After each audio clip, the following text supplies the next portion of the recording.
Hey guys, it's APR2K Productions here, and this lot was from the eBay parts section. There were 3 iPhone 6s, an iPhone 5C, and an iPhone 4S listed in this lot.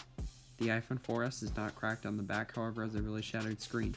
I turned it on and it had no passcode on iOS 7.1.2.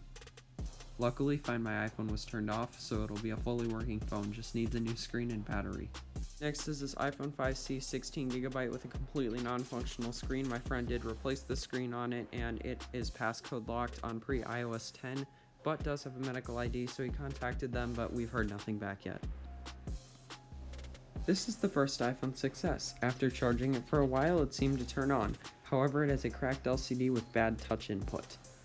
This phone does have no passcode though, and putting a screen from another 6s shows that it's a 32GB running iOS 11.4.1 owned by Brittany. Now this iPhone is FMI on, so I might contact the owner, however I do not have a phone number, so if they don't respond, that's probably why. This second iPhone I know almost nothing about because it's passcode locked on post iOS 10. We did put another screen on it to find out, and unfortunately it is passcode locked and we were unable to guess it, so that's kind of unfortunate. This phone also seems to have a boot looping issue, but I don't know anything about the FMI status or anything like that, so that's unfortunate. And we'll see if the screen from this third 6s is any good. This third 6s has signs of water damage, and unfortunately it is Find My iPhone on, so chances are this phone will probably just be parted out for whatever's still good in it, even though that's not really much. So there are 2 things that the seller did wrong. The first one was they left pictures of their house and their car on this iPhone 4S. Why? Why would you ever leave pictures of that on there? But you couldn't even care enough to leave the iCloud passwords for the 6Ss on there for me.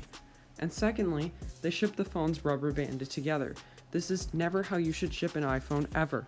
This causes the screens to get cracked, as 2 of the 6Ss were not cracked in the listing. The one with no passcode was though.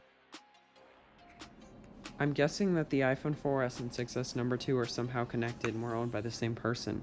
I can't confirm this, as I tried calling the number on the 4S but got nothing. My guess as to why the SIM card tray is missing in 6S number 2 is that the seller tried to do the same thing that I did, except he didn't get anything either and just didn't put the tray back in. That's my best guess, but I can't be too sure. As far as all of these phones go, there's quite a bit of work to be done, so I'll let you guys know in part 2 what happened with all the phones, which ones worked, which ones didn't, which ones we could and couldn't bypass, and more. Part 2 will be linked down in the description. If you're watching this quite far in the future, it should be up.